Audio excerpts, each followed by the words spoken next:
#GAIS বিশেষ টক শোতে সকল দর্শক বন্ধুদের জানালাম স্বাগতম। আমি সুবান্তানী চক্রবর্তী, পঞ্চম শ্রেণী ছাত্রী। আমার সাথে আছে আমার বন্ধু সৌরজ্যোতি মণ্ডল, পঞ্চম শ্রেণীর ছাত্র। বাংলা 1431 সনের প্রাককালে জেমস একাডেমিয়া ইন্টারন্যাশনাল স্কুলের পক্ষ থেকে সবাইকে জানাই শুভেচ্ছা ও অভিনন্দন। গুরুজনদের জানাই প্রণাম ও ছোটদের স্নেহাশিস। কিরে, গতকাল বিদ্যালয়ে এলি না কেন? আর বলিস না। কেন, কি হয়েছে? বাবা মায়ের সাথে গড়িয়াহাটে গিয়েছিলাম বাংলা নববর্ষের জন্য নতুন জামা কাপড় কিনতে। গিয়ে তো আমি অবাক হয়ে গেলাম। কেন, কি হয়েছে? মানুষের ঢল নেমেছে গড়িয়াহাটে। সবার শুধু একটাই উদ্দেশ্য, পয়লা বৈশাখের জন্য নতুন জামা কাপড় কেনা। ও বেশ, তাহলে খুব মজা হয়েছে বল।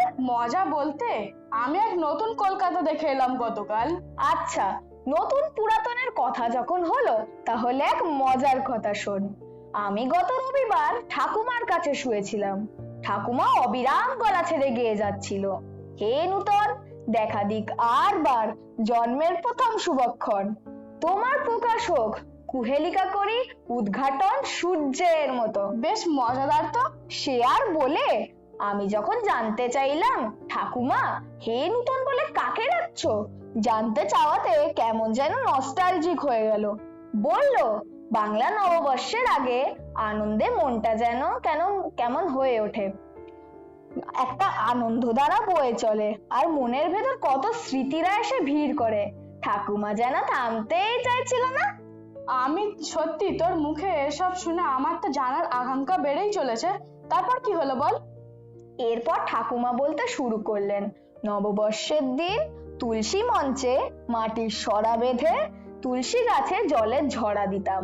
পূর্বপুরুষদের যে যে বাস্তু ভিটে আছে সেখানে খড়ের নুড়ো জ্বালাতাম, গায়ে নিম পাতা হলুদ বাটা মাখতাম, আর বাড়িতে যে কত রকমের রান্না হতো তার হিসাব নেই। দারুণ লাগছে শুনতে। এবার আমার কথা শুনতে হলে, আমার বাবা তো বেশ কয়েকটি তথ্য দিল বাংলা নববর্ষ সম্পর্কে। যেমন, বাবা আমাকে বলল কয়েকজন ইতিহাসবিদ নাকি বাংলা দিনপঞ্জি উদ্ভবের কৃতিত্ব সপ্তম শতকের রাজা শশাঙ্কের বলে মনে করেন।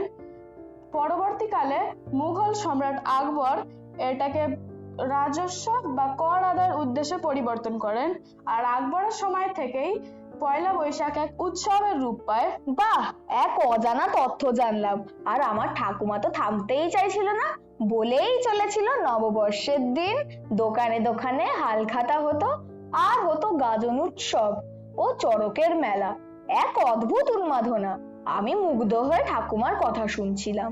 আমি আজই আমার বাবার কাছ থেকে আরো ইতিহাস জানবো বাংলা নববর্ষ সম্পর্কে। আচ্ছা, হালখাতাটা কি রে?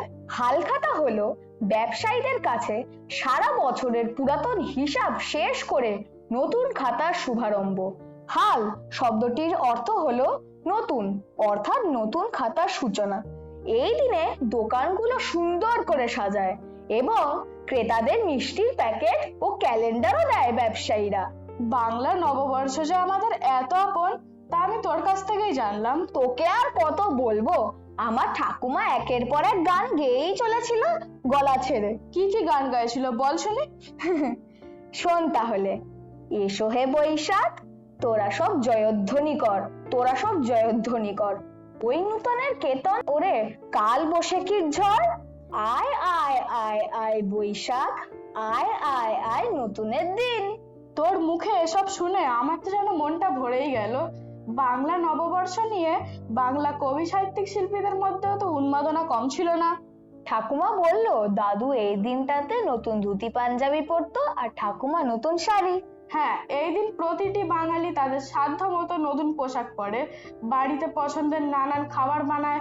আসলে বছরের সূচনা আনন্দের সঙ্গে কাটালে নাকি সারা বছরই আনন্দের সাথে কাটে, এ কথা আমার মা বলছিল। তাহলে এই নববর্ষে তুই নতুন পাঞ্জাবি পরবি আর আমি শাড়ি। দারুণ মজা হবে তাহলে। আয় আরো একবার সবাইকে শুভ নববর্ষের প্রাককালে জানাই শুভেচ্ছা, অভিনন্দন এবং শুভাকাঙ্ক্ষা। গুরুজনদের নতমস্তকে জানাই প্রণাম। আর হ্যাঁ, সব বাঙালি পুরুষ এই দিনে ধুতি পাঞ্জাবি পরুক, আর মেয়েরা শাড়ি। কেউ রসগোল্লা খেতে ভুলবেন না কিন্তু।